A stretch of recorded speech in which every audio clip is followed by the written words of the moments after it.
কিশোর gang শব্দটি বর্তমানে খুবই প্রচলিত একটি শব্দ এবং কারো কারোর জন্য আতঙ্কেরও একটি নাম। আজকে আমরা জানব কত বছর বয়স পর্যন্ত একজন অপরাধী কিশোর অপরাধী হিসাবে গণ্য হবে এবং কিশোর অপরাধের বা কিশোর অপরাধীর বিচার পদ্ধতি কি এবং অন্যান্য আইন থেকে এই আইনে একজন কিশোর অপরাধী এক্সট্রা কি কি প্রিভিলেজ পাবে এবং অপরাধ যদি প্রমাণ হয় তাহলে সর্বোচ্চ শাস্তি কি নির্ধারিত আছে। শিশু আইন 2013 অনুযায়ী 18 বছরের কম বয়সী কোনো ব্যক্তি যদি কোনো অপরাধ করে তখন তাকে আমরা কিশোর অপরাধী, শিশু অপরাধী বা আসামি হিসাবে গণ্য করব না। আইনের ভাষ্যমতে আমরা তখন তাকে আইনের সহিত সংঘাতে জড়িত শিশু হিসাবে বা এই নামে অভিহিত করব।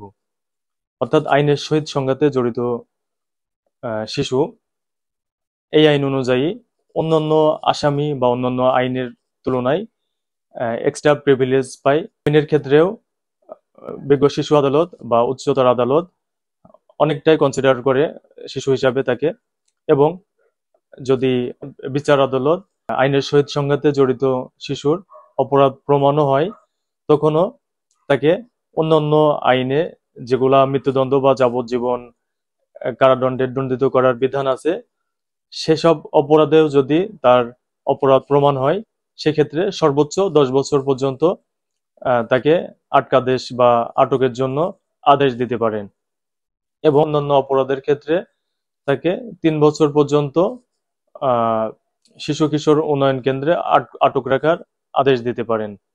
আইনের সহিত সংঘাতে জড়িত শিশুর কোনো মামলা যদি তদন্তকারী কর্মকর্তা তদন্তকালে তাকে ইচ্ছাকৃত অথবা অনিচ্ছাকৃতভাবে শিশু হিসাবে অভিহিত না করে চার্জশিট বা তদন্ত রিপোর্ট দাখিল করে সেক্ষেত্রে উক্ত আইনের সহিত সংঘাতে জড়িত শিশুর অভিভাবক আইনজীবীর মাধ্যমে বিজ্ঞ আদালতে এই শিশু আইনের 21 ধারা অনুযায়ী তার সপক্ষের কাগজপত্র উপস্থাপন পূর্বক তাকে শিশু নির্ধারণের জন্য আবেদন করতে পারে। 21 ধারা অনুযায়ী মামলা তদন্তকালে অথবা বিচারিক যে কোনো পর্যায়ে একজন ব্যক্তিকে যার বয়স অপরাধ সংঘটনের সময় 18 বছরের নিচে ছিল তাকে শিশু অভিহিত করার জন্য বা শিশু হিসাবে ডিক্লারেশনের জন্য আবেদন করতে পারেন।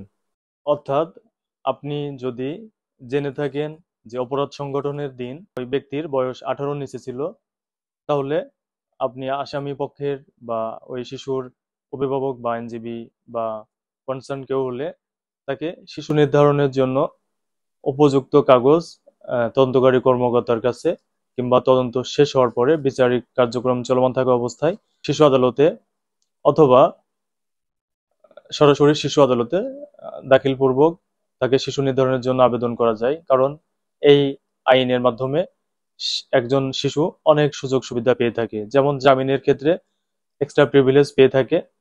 কারণ শিশু আদালত কিংবা উচ্চ আদালত শিশুদের জামিনের বিষয়টি খুবই সংবেদনশীলভাবে দেখে এবং ম্যাক্সিমাম ক্ষেত্রে জামিন বিবেচনা করে। বিজ্ঞ আদালত শিশু আসামির বা আইনের সহিত সংঘাতে জড়িত শিশুর ফৌজদারি কার্যবিধির 164 ধারার কোনো জবানবন্দি গ্রহণ করবেন না, বা যদিও করে থাকেন তাহলে সেটা আইনের দৃষ্টিতে কোনো গুরুত্ব বহন করে না। আমরা আগামী ভিডিওতে আলোচনা করব কত বছর বয়স পর্যন্ত কোনো ব্যক্তি যদি অপরাধ সংগঠন করে তাহলে সেটি অপরাধ হিসাবে গণ্যই হবে না কিংবা সে বিচারের আওতায় আসবে না। সেই ভিডিও সহ অন্যান্য গুরুত্বপূর্ণ ভিডিও ও আইনি মতামত পেতে চ্যানেলটি সাবস্ক্রাইব করে আমাদের সাথে থাকুন। ধন্যবাদ সকলকে। আসসালামু আলাইকুম।